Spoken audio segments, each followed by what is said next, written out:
Hello student, देखो BSc first year zoology में BSc first year ये आपका जूलॉजी का आपको बता रही है। आज मैं आपको बता रही हूँ गोल्गी कॉम्प्लेक्स। ठीक है, तो गोल्गी कॉम्प्लेक्स जो कहलाता है इसके बारे में आज बता रही हूँ। तो ये बीएससी फर्स्ट ईयर का इंपॉर्टेंट है आपके लिए। इसमें आप देखोगे सबसे पहले बताऊँ कि ऑकरेंस गोल्गी कॉम्प्लेक्स जो ऑकरेंस मीन्स क्या होता है, कहाँ प्राप्त होता है, कैसे मिलता है, इसके बारे में बता रही हूँ। तो गोल्गी कॉम्प्लेक्स का जो ऑकरेंस जो है, तो ऑकरेंस में सबसे पहले आप गोल्गी कॉम्प्लेक्स जो होता है ये धमनी प्रणाली का एक विशेषकर होता है ईआर से, इससे ईआर से भी ये संबंधित होता है, एंटीप्लाज्मिक रेटिकुलम से संबंधित होता है। ये गुच्छों के रूप में भी मिलता है, समतल झिल्लियों के रूप में भी मिलता है। 1898 में कैमिलो गोल्गी ने इसके बारे में बताया था, इसलिए इसको गोल्गी कॉम्प्लेक्स भी वैज्ञानिक के नाम के आधार पर इसका पड़ा।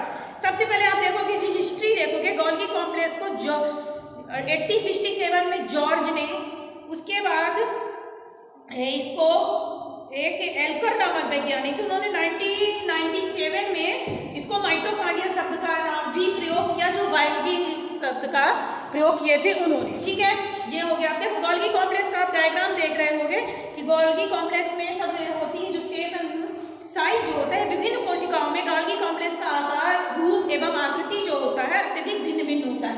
एक स्ट्रक्चर बनाया है मैंने नॉर्मल सा अल्ट्रा स्ट्रक्चर है, जिसमें एक सिस्टम भी है, लेमिना है, सेकंड वेसल्स है, इनकमिंग ट्रांसफर पार्ट कहलाते हैं वो है इसके अंतर्गत। ठीक है, ये बनाया है। आकृति और आकार गैरों का अलग जो होते हैं, आकार भिन्न भिन्न होते हैं। साथ ही ये जो होती है इनकी आकृति समय समय पर बदलती रहती है। जो गोल्गी कॉम्प्लेक्स जो होते हैं इनकी आकृति जो होती है टाइम पर समय पर चेंज होती रहती है। गोल्गी कॉम्प्लेक्स नई बनी कोशिकाओं तथा स्रावी कोशिकाएं जो होती हैं उसको सुविकसित होती, जैसे जैसे कोशिकाएं वृद्ध अवस्था की ओर अग्रसर होती धीरे धीरे ये क्या होती है, हासिल होती जाती है या फिर नष्ट होती जाती है। तो गोल्गी कॉम्प्लेक्स का ये हुआ। इसके बाद आप देखोगे कि गोल्गी कॉम्प्लेक्स जो होती है इसकी अल्ट्रा स्ट्रक्चर जो होता है, तो गोल्गी कॉम्प्लेक्स इलेक्ट्रॉन सूक्ष्मदर्शी द्वारा माइक्रोस्कोप पर देखने पर गोल्गी कॉम्प्लेक्स जो होता है इसके 3 भाग दिखाई देते हैं। पहला होता है चपटी कोशिकाएं जिसे सिस्टर्नी कहते हैं, दूसरा आपका होता है बड़ी स्पष्ट कोशिकाएं, और तीसरा जो होता है वेसल्स होती हैं। तो ये 3 प्रकार की जो दिखाई देती हैं इनको हम क्या कहते हैं, इनके आकार जो अल्ट्रा स्ट्रक्चर में आप जब देखेंगे तब दिखाई देगी। ठीक है, तो आप देखेंगे कि जो सिस्टर्नी कोशिकाएं जो होती हैं जिन्हें हमने बताया सिस्टर्नी कोसा या चपटे कोष जिसको कहते हैं, सिस्टर्नी कोसा या चपटे कोष जो होती हैं ये गोल्गी कॉम्प्लेक्स में एक प्लेट के समान होते हैं। कैसे होते हैं, जस्ट लाइक अ प्लेट के समान। ये देखो ये वाले भाग जो प्लेट के समान दिखाई देते हैं ये क्या कहलाते हैं, चपटे कोष कहलाते हैं। ठीक है, ये केंद्रकीय भाग बनाते हैं। ये कौन सा भाग बनाते हैं, केंद्रक भाग बनाते हैं। ये इनका 20 एंगस्ट्रॉम तक का आकार होता है। इनका आकार कितना होता है, 20 एंगस्ट्रॉम तक का इनका आकार होता है, 20 एंगस्ट्रॉम तक का। तथा ये एक दूसरे के ऊपर लेयर वाइज एक प्लेट के समान लगे हुए होते हैं। तथा सिस्टर्नी एक निश्चित क्रम में ये विन्यासित होते हैं। इसके बाद आप देखोगे इसमें पाया जाता है फेयरिंग फेस कहला। इसमें देखो एक अभिरूपण तल पाया जाता है। कौन सा तल पाया जाता है इसमें, अभिरूपण तल जिसको कहते हैं फार्मिंग फेस कहलाता है। गोल्गी कॉम्प्लेक्स में पाया जाता है जो ईआर द्वारा पृथक होता है। किसके द्वारा पृथक होता है, एंडोप्लाज्मिक रेटिकुलम द्वारा ये पृथक होता है। इसके बाद इसमें वेसल्स जो होती है सूक्ष्म बूंदों के समान रचनाएं जो दिख रही है, ये देखिए ये वेसल्स कहलाती है जो सूक्ष्म बूंद के समान रचना होती है।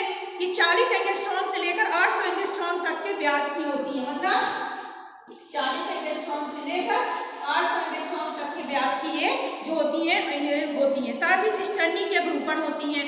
ठीक है, ये क्या होती है कि गोल्गी सिस्टर्नी प्रदेश से प्रदर्शित करती है। तो ये वेसल्स जो होती है गोलाकार की होती है। ठीक है, कुछ बूंदों के समान दिखाई देती है। इसके बाद आप आ जाओगे सिक्रेशन वेसल्स। सिक्रेशन वेसल्स क्या कहलाती है, स्रावी वेसिकल्स। स्रावी वेसिकल्स का तात्पर्य होता है कि ये वेसल जो है पृथक द्वारा छिद्रित रचना होती है। इनमें क्या पाई जाती है, छिद्रित रचना पाई जाती है। स्राव होता है, सिक्रेशन होता है। तो किसी चीज का जो सिक्रेशन होता है वो स्रावित वेसल्स के द्वारा होता है। ठीक है, इसकी ये क्या होता है, लाइसोसोम के में बदल जाती है। मतलब ये जो सिक्रेटेड वाली जो सिक्रेशन जो होता है वेसल लास्ट में ये लाइसोसोम में कन्वर्ट हो जाते हैं। लाइसोसोम को आप जानते हैं आत्महत्या थैली भी कहा जाता है, सुसाइड बैग के नाम से जाना जाता है। ओके, इसके बाद जो होती है इसमें क्या कहलाता है, गोल्गी धामनियां पाई जाती है। गोल्गी धामनियां जो होती है बड़े आकार की होती हैं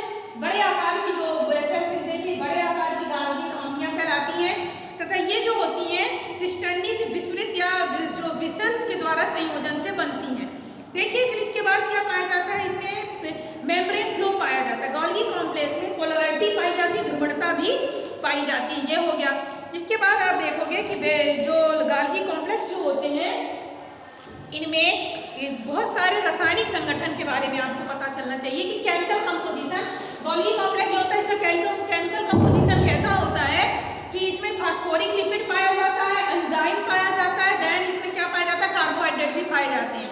फास्फोलिपिड जो होता है इसमें एंजाइम जो होगा इसमें क्या हो जाएगा, एडिपोज एंजाइम भी पाया जाएगा।